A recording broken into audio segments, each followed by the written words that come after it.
Story 28 of 30 Ghost Stories by various authors. The Boy Possessed by S. Mukerji. I think it was in 1906 that in one of the principal cities in India the son of a rich man became ill.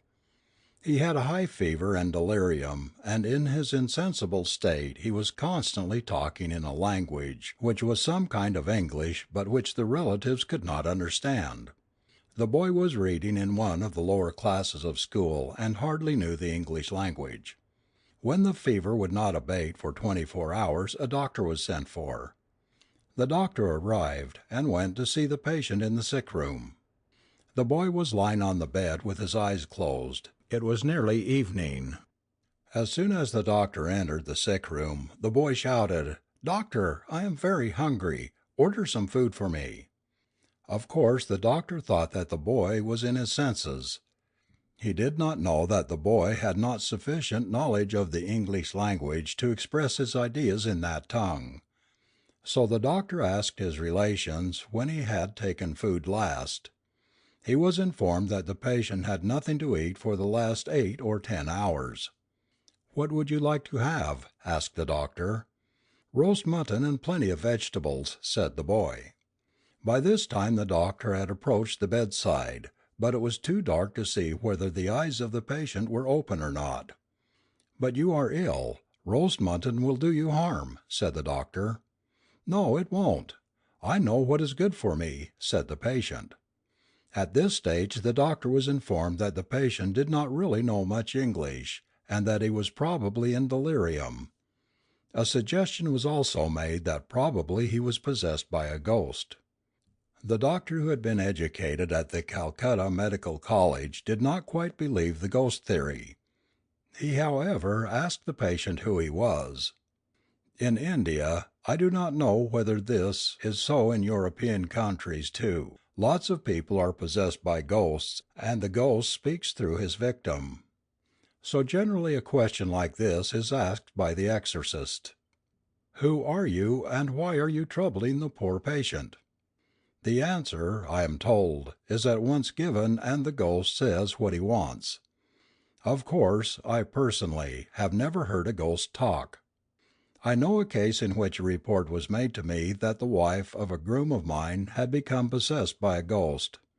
On being asked what ghost it was, the woman reported to have said, "The big ghost of the house across the drain." I ran to the outhouses to find how much was true, but when I reached the stables the woman, I was told, was not talking. I found her in convulsions.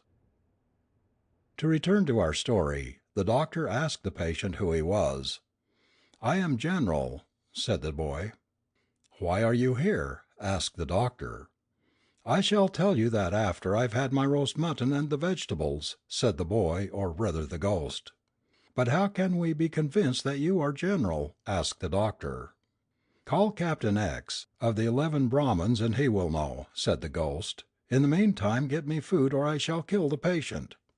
The father of the patient at once began to shout that he would get the mutton and the vegetables. The doctor in the meantime rushed out to procure some more medical assistance, as well as to fetch Captain X of the 11 Brahmins. The few big European officers of the station were also informed, and within a couple of hours the sick room was full of sensible, educated gentlemen. The mutton was in the meantime ready. "The mutton is ready," said the doctor. "Lower it into the well in the compound," said the ghost. A basket was procured, and the mutton and the vegetables were lowered into the well. But scarcely had the basket gone down 5 yards, the well was over 40 feet deep, when somebody from inside the well shouted, "Take it away! Take it away! There is no salt in it!" Those that were responsible for the preparation had to admit their mistake. The basket was pulled out, some salt was put in, and the basket was lowered down again. But as the basket went in about 5 or 6 yards, somebody from inside the well pulled it down with such force that the man who was lowering it narrowly escaped being dragged in. Fortunately he let the rope slip through his hands, with the result that though he did not fall into the well, his hands were bleeding profusely. Nothing happened after that, and everybody returned to the patient. After a few minutes' silence the patient said, "Take away the rope and the basket. Why did you not tie the end of the rope to the post?" "Why did you pull it so hard?" said one of the persons present. "I was hungry and in a hurry," said the ghost. They asked several persons to go down into the well, but nobody would. At last a fishing hook was lowered down. The basket, which had at first completely disappeared, was now floating on the surface of the water. It was brought up quite empty. Captain X in the meantime had arrived, and was taken to the patient. Two high officials of government, both Europeans, had also arrived.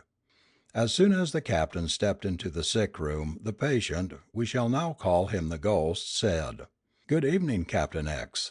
These people will not believe that I am General, and I want to convince them." The captain was as surprised as the others had been before. "You may ask me anything you like, Captain X, and I shall try to convince you," said the ghost. The captain stood staring. "Speak, Captain X, are you dumb?" said the ghost. "I don't understand anything," stammered the captain. He was told everything by those present. After hearing it, the captain formulated a question from one of the military books. A correct reply was immediately given. Then followed a number of questions by the captain, the replies to all of which were promptly given by the ghost. After this the ghost said, "If you are all convinced, you may go now, and see me again tomorrow morning." Everybody quietly withdrew. The next morning there was a large gathering in the sick room. A number of European officers who had heard the story at the club on the previous evening dropped in. "Introduce each of these newcomers to me," said the ghost. Captain X introduced each person in solemn form. "If anybody is curious to know anything, I shall tell them," said the ghost. A few questions about England, position of buildings, shops, streets in London, were asked and correctly answered.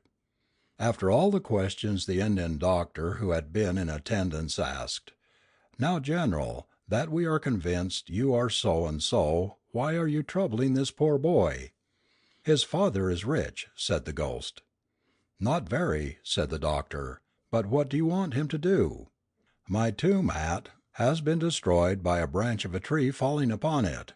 I want it to be properly repaired," said the ghost. "I shall get that done immediately," said the father of the patient. "If you do that within a week I shall trouble your boy no longer," said the ghost. The monument was repaired and the boy has never been ill since. This is the whole story. A portion of it appeared in the papers, and there were several respectable witnesses, though the whole thing is too wonderful. Inexplicable as it is, it appears that dead persons are a bit jealous of the sanctity of their tombs. I have heard a story of a boy troubled by a ghost who had inscribed his name on the tomb of a Mohammedan fakir. His father had to repair the tomb and had to put an ornamental iron railing round it. Somehow or other the thing looks like a fairy tale. The readers may have heard stories like this themselves and thought them as mere idle gossip. I therefore reproduce here the whole of a letter as it appeared in the Leader of Allahabad, India, on the 15th July, 1913. The letter is written by a man who, I think, understands quite well what he is saying. A Supernatural Phenomenon. Sir, it may probably interest your readers to read the account of a supernatural phenomenon that occurred a few days ago, in the house of B. Rasiklal Mitra, B.A., District Surveyor, Hamirpur. He has been living with his family in a bungalow for about a year. It is a good small bungalow, with 2 central and several side rooms. There is a veranda on the south and an enclosure, which serves the purpose of a courtyard for the ladies, on the north. On the eastern side of this enclosure is the kitchen, and on the western the privy.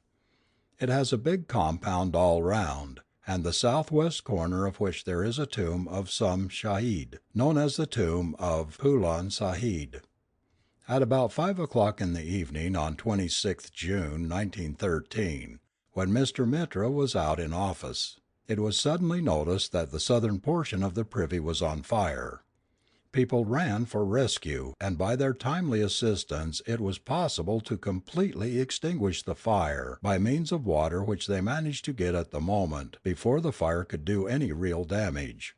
On learning of the fire, the ladies and children, all bewildered, collected in a room, ready to quit the building in case the fire was not checked or took a serious turn. About a square foot of the thatch was burnt. Shortly after this another corner of the house was seen burning. This was in the kitchen. It was not a continuation of the former fire, as the latter had been completely extinguished. Not even a smoke or a spark was left to kindle. The two places are completely separated from each other, being divided by an open courtyard of 30 yards in length, and there is no connection between them at all. There was no fire at the time in the kitchen even, and there were no outsiders besides the ladies and children who were shut up in a room. This too was extinguished without any damage having been done.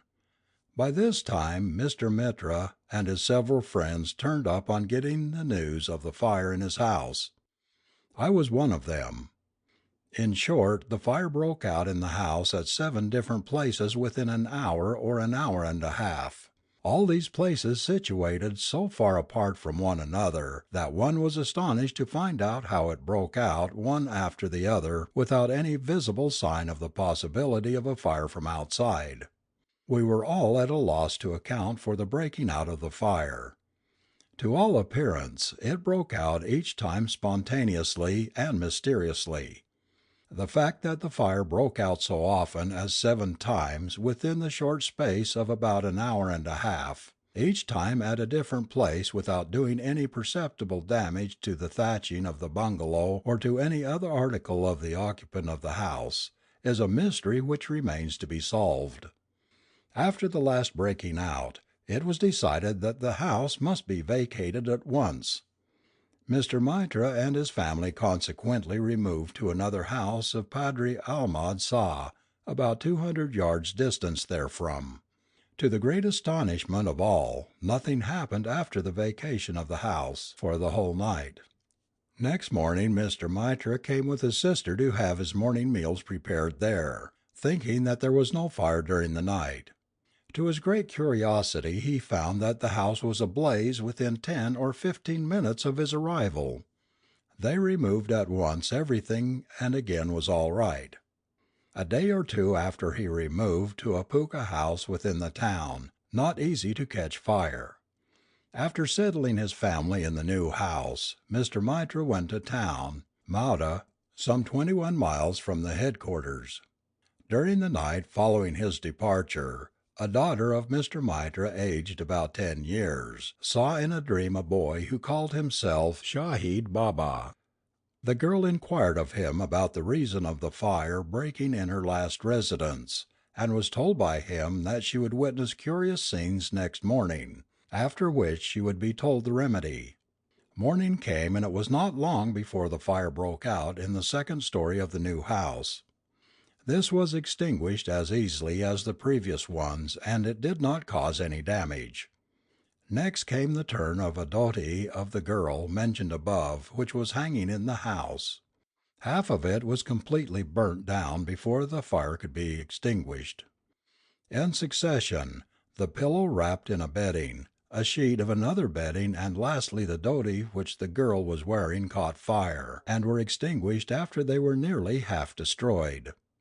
Mr. Mitra's son, aged about 4 months, was lying on a cot. As soon as he was lifted up, a portion of the bed on which he was lying was seen burning. Although the pillow was burnt down, there was no mark of fire on the bedding. Neither the girl nor the boy received any injury.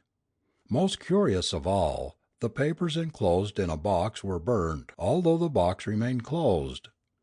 B. Ganesh Prasad, Munsif, and the postmaster, hearing of this, went to the house, and in their presence a mirzai of the girl, which was spread over a cot in the courtyard, caught fire spontaneously and was seen burning. Now the girl went to sleep again. It was about noon. She again saw the same boy in the dream. She was told this time that if the tomb was whitewashed and a promise to repair it within 3 months made, the trouble would cease. They were also ordained to return to the house which they had left. This command was soon obeyed by the troubled family, which removed immediately after the tomb was whitewashed to the bungalow in which they were now peacefully living, without the least disturbance or annoyance of any sort. I leave to your readers to draw their own conclusions, according to their own experiences of life, and to form such opinion as they like. Permeshwar Dayal Amist, B.A. July 9, Vakil High Court. End of Story 28.